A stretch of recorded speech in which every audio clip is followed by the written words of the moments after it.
இன்றைக்கி நம்ம ரொம்பவே ஆரோக்கியமான ஒரு பீட்ரூட் சாதம் எப்படி ரொம்பவே சூப்பராக செய்கிறதுன்னு பார்க்க போகிறோம். பொதுவாகவே பீட்ரூட் இந்த மாதிரி காய்கறிகள்லாம் நீங்கள் வச்சு விட்டிங்கன்னா குழந்தைகள்லாம் சாப்பிட மாட்டாங்க. ஆனால் இந்த மாதிரி நீங்கள் வெரைட்டி ரைஸாக செஞ்சு கொடுக்கும்போது கொஞ்சம் கூட மிச்சம் வைக்காமல் அப்படியே சாப்பிட்டு வந்துடுவாங்க. இந்த பீட்ரூட் சாதம் அவ்வளோ ஒரு அருமையான டேஸ்ட்டாக இருக்கும். Hello friends, welcome to சமேடிலேட்.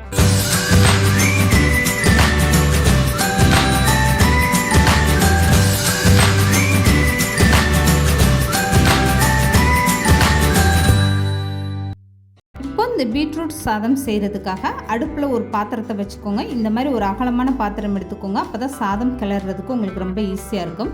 இப்போ இதில் 3 ஸ்பூன் அளவுக்கு நல்லெண்ணெய் சேர்த்துக்கோங்க. 1 ஸ்பூன் அளவுக்கு கடுகு உளுந்து சேர்த்துக்கோங்க. கடுகு உளுந்து நல்லா பொரிஞ்சு வரும்போதே 1 ஸ்பூன் அளவுக்கு உளுந்தம்பருப்பு சேர்த்துக்கோங்க. 1 ஸ்பூன் அளவுக்கு இதில் கடலைப்பருப்பு சேர்த்துக்கோங்க. இதில் நீங்கள் விருப்பப்பட்டால் நிலக்கடலை இல்லை முந்திரி பருப்பு இந்த மாதிரி கூட நீங்கள் சேர்த்துக்கலாம். இப்போ சேர்த்துருந்த கடலைப்பருப்பு உளுந்தம்பருப்பெல்லாம் நல்லா செவந்து வரட்டும். அது வரைக்கும் இந்த மாதிரி கரண்டி வச்சு நல்லா கலந்து கொடுத்துருங்க. இந்த பீட்ரூட் சாதம் செய்ய உங்களுக்கு அதிக டைம் எடுக்காதுங்க. சாதம் வடித்து வச்சிங்கன்னா போதும், 5 நிமிஷத்தில் ரொம்ப ஈஸியாக செஞ்சு முடிச்சிடலாம். இப்போ இந்த கடலைப்பருப்பு உளுந்தம்பருப்பெல்லாம் நல்லா செவந்து வர ஆரம்பிச்சிருச்சு பாருங்கள். இதுக்கப்புறமா மற்ற பொருட்கள் எல்லாமே சேர்த்துக்கலாம். இப்போ ஸ்டவ்வை மீடியமாக வச்சுக்கோங்க. இதில் ஒரு பெரிய வெங்காயம் இந்த மாதிரி சின்னதாக கட் பண்ணிவிட்டு சேர்த்துக்கோங்க. இது கூடவே 2 பச்சை மிளகாய் நேராக கீறிட்டு சேர்த்துக்கோங்க. இப்போ 1 ஸ்பூன் அளவுக்கு ஜீரகம், கொஞ்சமாக கருவேப்பிலை சேர்த்துக்கோங்க. இப்போ ஸ்டவ்வை மீடியமாக வச்சுட்டு இந்த வெங்காயத்தை வதக்கி விடுங்க. வெங்காயம் ரொம்ப வதங்க வேண்டாம். லேசாக ஒரு கண்ணாடி பதம் வர்ற வரைக்கும் இந்த மாதிரி நல்லா வதக்கி விடுங்க. இந்த மாதிரி பீட்ரூட் சாதத்தில் வெங்காயத்தை ரொம்ப வதக்கிட்டிங்கன்னா அது சாப்பிட அவ்வளோ நல்லா இருக்காது. சாப்பிடும்போது இந்த வெங்காயம் அங்கங்கே கடிப்படணும். அப்போ தான் நல்ல ஒரு அருமையான டேஸ்ட்டாக இருக்கும். இப்போ வெங்காயம் பாருங்கள், ஒரு கண்ணாடி பதம் நல்லாவே வந்துருச்சு. இதுக்கப்புறமா 1 ஸ்பூன் அளவுக்கு உப்பு சேர்த்துக்கோங்க. இந்த பீட்ரூட் சாதத்தில் எந்த அளவுக்கு உங்களுக்கு உப்பு தேவையோ அதுக்கேற்ற மாதிரி உப்பு சேர்த்துக்கோங்க. இப்போ 2 மீடியம் சைஸ் பீட்ரூட் எடுத்து அதை தோல் நீக்கிட்டு நல்லா கழுவிட்டு இந்த மாதிரி தேங்காய் துருவலில் சின்னதில் துருவி எடுத்து வச்சுக்கோங்க. ரொம்ப பெருசாக நீங்கள் இந்த பீட்ரூட்டை துருவ வேணாம், இந்த மாதிரி பொடிசாகவே துருவி எடுத்துக்கோங்க. இப்போ இந்த வெங்காயம் வதங்கும் போது பீட்ரூட்டையும் சேர்த்துட்டு இந்த மாதிரி லேசாக கலந்து கொடுங்க. இதுக்கப்புறம் ஸ்டவ்வை கம்ப்ளீட்டாக நல்லா குறைச்சே வச்சுருங்க. இந்த பீட்ரூட் வேகிறதுக்காக தண்ணி எதுவுமே சேர்க்க வேண்டாங்க. இந்த பீட்ரூட்டில் இருக்கக்கூடிய தண்ணியிலே இந்த பீட்ரூட் நல்லா வதங்கி வரட்டும். இப்போ 1/2 ஸ்பூன் அளவுக்கு தனி மிளகாய் தூளும் 1 ஸ்பூன் அளவுக்கு மல்லித்தூளும் சேர்த்துக்கோங்க. இது கூடவே 1/2 ஸ்பூன் அளவுக்கு கரி மசாலா தூள் சேர்த்துக்கோங்க. இப்போ 1 ஸ்பூன் அளவுக்கு இதில் ஜீரகத்தூள் சேர்த்துக்கோங்க. இதெல்லாமே சேர்த்துட்டு ஒரு டைம் நல்லா கலந்து கொடுத்துருங்க. இந்த பீட்ரூட் சின்னதாக துருவி இருக்கிறதுனால உங்களுக்கு வேகிறதுக்கு அதிக டைம் எடுக்காது. ஸ்டவ்வை கம்ப்ளீட்டாக குறைச்சிட்டு இந்த மாதிரி நீங்கள் அப்பப்போ கலந்து கொடுக்கும்போது ரொம்பவே சீக்கிரமாக இந்த பீட்ரூட் வெந்துடும்.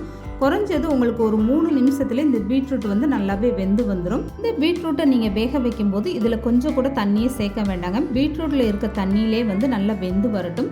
இப்படி செய்யும்போது தான் நம்ம சேர்த்துருந்த உளுந்தம்பருப்பு கடலைப்பருப்பெல்லாம் இந்த சாதம் சாப்பிடல அங்கங்கே நல்லா கடிப்பட்டு இந்த சாதம் ரொம்பவே அருமையான டேஸ்ட்டாக இருக்கும். இப்போ 3 நிமிஷம் இந்த பீட்ரூட் நல்லாவே வதங்கிருச்சு. இப்போ நான் வீட்டில் வடிக்கக்கூடிய சாதமாக இந்த மாதிரி 1 கப் அளவுக்கு சாதம் வடித்து அதை நல்லா ஆற வச்சு எடுத்து வச்சுருக்கேன். இப்போ இந்த சாதம் 2 பேர் தாராளமாக சாப்பிட்லாம். இப்போ 1 கப் அளவுக்கு இந்த சாதத்தை சேர்த்துட்டு ஸ்டவ்வை கம்ப்ளீட்டாக குறைச்சி வச்சுட்டு இந்த மாதிரி நல்லா கலந்து கொடுத்துருங்க.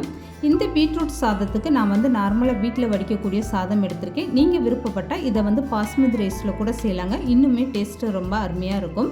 இப்போ பீட்ரூட் எல்லாமே சேர்ந்ததுக்கப்புறம் இந்த மாதிரி ஒரு டைம் நல்லா கலந்து கொடுத்துருங்க. இந்த பீட்ரூட்டு சாதம்லாம் சேர்ந்து ஒன்றா நல்லா மிக்ஸ் ஆகணும். அது வரைக்குமே கரண்டி வச்சு இந்த மாதிரி நல்லா கலந்து கொடுத்துருங்க. ஏற்கனவே பீட்ரூட்டு நல்லா வெந்துருச்சு, அதனால் அதிக டைம் வேக வைக்க வேண்டாம்.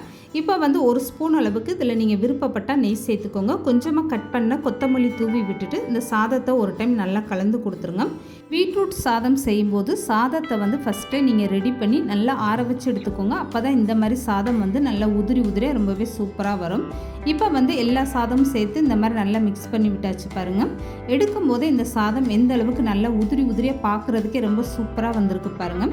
இப்போது ஸ்டவ்வை ஆஃப் பண்ணிவிட்டு இந்த சாதத்தை அப்படியே எடுத்து வச்சுருங்க. அவ்வளோதாங்க, ரொம்பவே அருமையான டேஸ்ட்டில் பீட்ரூட் சாதம் ரெடி ஆகிடுச்சு பாருங்கள். இந்த மாதிரி ஒரு பீட்ரூட் சாதம் கண்டிப்பாக நீங்களும் ட்ரை பண்ணி பாருங்கள். ரொம்பவே அருமையான டேஸ்ட்டாக இருக்கும். இந்த வீடியோ பிடிச்சிருந்தால் லைக் பண்ணுங்கள், ஷேர் பண்ணுங்கள். மறக்காமல் சமையல் டிலேட் சேனலை சப்ஸ்கிரைப் பண்ணுங்கள்.